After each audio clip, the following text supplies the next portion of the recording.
ભગતની દાસત્વ ભક્તિ. સ્વામી તો મોટા સંત કહેવાય, એમાં તો બરાબર છે. નાનામાં નાના સાધુ પ્રત્યે એમની જે દાસત્વ બુદ્ધિ હતી એ અલૌકિક હતી. મહારાજે એ જ સાધનને લીધે એમને દિવ્ય બનાવી દીધા. ભજન, સ્મરણ, ગીતા વાંચન, પોતાના પ્રત્યે હંમેશા કનિષ્ઠ ભાવ, ભક્તનો મહિમા અને દાસ ભાવે સેવા, આ શીખવાનું છે. આપણા પ્રત્યે અવગુણ બુદ્ધિ, ભક્તોમાં દિવ્ય બુદ્ધિ અને ભક્ત અને ભગવાનની દાસ ભાવે સેવા, આ મુક્તિના અસાધારણ મિરેક્યુલસ સાધનો છે. ખબર ન પડે અને દિવ્ય થઈ જવાય. ખેર, ઘણી વાતો થઈ છે. બપોરે પુરાણી સ્વામી કેવા પ્રસંગો કહેતા હતા. હજી હું પુરાણી સ્વામીને વિનંતી કરીશ, કાલનો દિવસ છે, તમે જ્યારે કચ્છનો પ્રસંગ સંભાળ્યો ને ત્યારે આ બધાની વૃત્તિ ઠેકાણે નહોતી. આમ આડા આવડા જોયા કરતા હતા. હા ભલે ને, એ તો ધ્યાન વ્યૂહ કામ જાય. માફ કરજો, તમારી દશા છે કેવી કહું. ગુરુ ચેલાઓને સંસ્કૃત ભણાવે, નાનકડી ઝૂંપડી, એમાં ઉંદરડાના દર બહુ.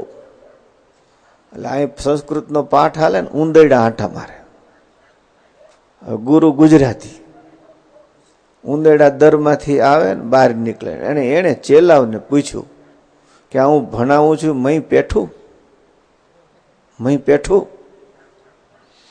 એક ચોલો બોલ્યો, પેઠું પણ પૂંછડી બારી છે. એને એમ કે ઉંદેડું પેઠું કે એ પૂછે. મહારાજ વાલા, મારા ભક્તો, મારા માવતર, આવા ભગત ના થાય. આજે આખો દી ફરી આવ્યા છો અડધો ટંગ, હવે 1.5 દિવસ પાછી વૃત્તિને સ્થિર કરી લેજો. આ તો તમને ફરવા એટલે મોકલા કે તમને કંટાળો ઓછો થાય. અયોધ્યામાં બધાને થયું કે હાલો ભગવાન રામના દર્શને જાય. ભરતલાલજીની આરે આખી અવધ ઉપડી. તો પહેલો દિવસ આનંદમાં ગયો, બીજા દિવસથી કીડીયું મંડી ચડવા. વાલ્મીકી આ તુલસીકૃત રામાયણમાં એવું વર્ણન આવે છે. પછી તો અયોધ્યા જવા માટે તલપાપડ થાય કે ક્યારે અહીંથી રજા મળે, ક્યારે અમે અયોધ્યા જાય, ક્યારે રજા મળે, ક્યારે અયોધ્યા જવાય. મને ખાતરી છે કે શિબિરના 1.5 દિવસમાં આવું તમને નહીં થાય. ક્યારે મનનો સ્વભાવ છે. એટલે મન ફ્રેશ કરીને આવ્યા છો, વૃત્તિને સંકેલજો. 2 દિવસ ભરપૂર આપણે આ સાધના શિબિરનો લાભ લેવાનો છે. પ્રાસંગિક 1-2 વાત કરવાની છે. મને પુરાણી એક પ્રસંગ યાદ કરાય, મેં કીધો કે નહીં ખબર નથી. કોઈ માણસે અરીસામાં પોતાનું મોઢું ન જોયું હોય એવું બને. એક જોગી સ્વામી, આ જોગી સ્વામીની જીવન ગાથા જ્યારે મેં લખી અને સ્વામીની પાસે બેસીને લખવું, પ્રસંગ છે ને ખરાઈ કરાવું. સ્વામી કે માળા, મહારાજ જ્યારે ગોંડલમાં મને દર્શન દીધા ને ત્યારે તે લખાય એવા વાઘા નહોતા, આવા હતા. સ્વામી પાછું સુધરાવે અને સ્વામીનો આસન મારી પ્રેરણાનું સ્થાન. પછી પહેલા પેજ ઉપર સ્વામીનો ફોટો છે. એટલે મેં કીધું આ ઉદ્ઘાટન થાય કે ન થાય. સભાની તો બધી ફોર્માલિટી છે. સ્વામી ચાંદલો કરે એટલે મારું પૂજાનું પુષ્પ ચડી ગયું. એટલે મેં પુસ્તક ધર્યું, સ્વામી આ ફોટો જુઓ જે કોનો છે. સ્વામી કે કોક ગઈઢા સાધુનો લાગે છે. તમે હવે સાધુ તો ગોતી આવો, આપણે ફોટા આવે પેલા એ જોઈ લે હું ક્યાં છું. કાપી જ નથી નાખ્યો ને, કહેવતો ગોઠવી દીધી. જમવામાં પહેલા, બાજુ આમ છેલ્લા, ફોટામાં વચ્ચે. આમથી કાપે, વચ્ચે ક્યાં કાપવા જાય. પણ હવે તો કોમ્પ્યુટર એવા થઈ ગયા, ગમે ત્યાં ગમે એને ગોઠવી દે ને ગમે એમ ગોઠવી દે. તો કોઈ મોઢું ન જોયું હોય. હરિસ્વરૂપ અમારી સાથે, એ આનંદી સાધુ.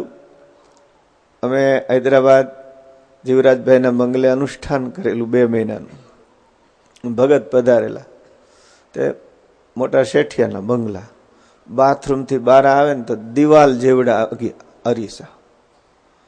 ભગત બાથરૂમથી બહાર આવ્યા અને દિવાલમાં મોટો અરીસો, એને સામે પોતાનું પ્રતિબિંબ દેખાય, પણ ભગતને ખબર નથી કે આ મારું જ પ્રતિબિંબ છે. એને તો આપણા મોટા દેવસ્વામીના ભાઈ ભૂધર ભગત, એ અસલ ભગત જેવા લાગે, નારાયણ ભગત જેવા. એટલે એને એમ કે આ ભાઈ ભૂધર ભગત આવ્યા છે, એટલે હાથ ઊંચો કરે, ભગત જય સ્વામિનારાયણ, જય સામે હાથ ઊંચો તો થાય. ભગત ક્યારે આવ્યા તે સામે આમ થાય. અને હરિ સ્વરૂપ તો એવા ગોથા ખાય, હું બેવળ થઈ ગયો. એ તો ગજબ છે આ. તે પછી એને એમ થયું કે હાથમાં હાથ લઉં, એટલે ધીરે ધીરે અરીસા તરફ ગયા. તે ભૂધર ભગત એ સામે આવે, ભગત આમ જાય, ભૂધર ભગત સામે આવે.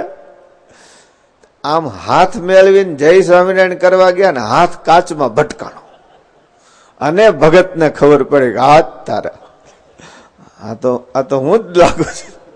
અને આ અમે બધા દાંત કાઢીએ. પછી ભગત બહુ આનંદી હતા, એવા હશે. તે દિવસે મને સમજાણું કે માયા ભ્રમ કેવો પેદા કરી દે, હોય ને એવું મનાવી દે. પોતાનું મોઢું ના જોયું હોય અરીસામાં, એવા મળે ક્યાંથી? ગમે એટલી ચામડીને નાશવંત કહીએ ને તોય આપણે હવારમાં જોતા હોય જરાક તો, અરે ગઈઢિયાઈ કોઈ ન હોય તો અરીસા સામે નખરા કરતા હોય, બોલો. અને મોઢામાં દાંત ન હોય, ચોકઠા બહાર નીકળી જતા હોય, કાનમાં સંભળાતું ન હોય, 72 કોઠામાં નબળાઈ પહેરી ગઈ હોય, પણ અરીસો આવે ત્યાં રાજા થઈ જાય. ખેર, ભક્તના દિવ્ય ગુણોને વ્યવહારિક પક્ષ પણ વિવેક શીખવનારો છે, પણ આપણા માટે એના આધ્યાત્મિક જે ગુણો છે એને હૃદયમાં ઉતારીએ. ભગત અહીં પધાર્યા એટલે પાર્થિવ શરીર, અમને પોતાને એમ થતું હતું કે બાલસ્વામી ભાગ્યશાળી છે કે એને ભગતના દર્શન થશે. બધાએ તો શિબિર છોડી શકે નહીં. યુવાન સંતોને હૃદયથી અભિનંદન આપું.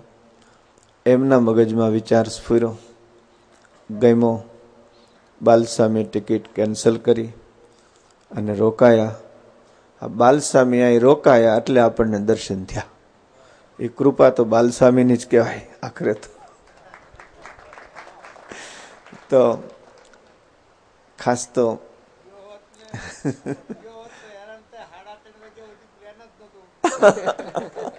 પહોંચવું કઠણ. ભગવાન જે કરે ને, અરે અમારે ડોક્ટર વિપુલ આવું કઈ હોય ને તો ડોક્ટર તો સૌથી આગળ જ હોય દરેક રીતે. આ શિબિરમાં એને આવવાનું પહેલેથી, પણ તાવ આવ્યો, માંદા થયા. એટલે સેજે મેં ફોન કર્યો એટલે રમૂજમાં કીધું આ બધા એને મોકલી દીધા ને ભાઈ ત્યાં રહી ગયા. હાથ ઉપરથી ખબર પડી ગઈ કે ડૉક્ટરને સારું નથી. પૂછ્યું તો એને તાવ હતો. તો તમે આરામ કરો. પણ મને લાગ્યું કે ડૉક્ટર ત્યાં રોકાણા તો નારાયણ ભગતને અહીં લાવવામાં બહુ મોટી અનુકૂળતા રહી, કારણ કે દરેક રીતે કેપેબલ માણસ. એટલે ભગવાનની ઈચ્છાથી જ મેં ડૉક્ટરને કીધું આ મહારાજની ઈચ્છાથી જ તમને તાવ આવ્યો, અને આ એ તાવને લીધે એ તમારે રોકાવાનું થયું અમદાવાદ. ભગતજીને લઈને આવ્યા. પણ મજાની વાત એ છે કે સ્વામી આટલા કલાકથી છેક અમદાવાદથી ગાડી ડ્રાઇવિંગ કરતાં કરતાં અહીં આવે.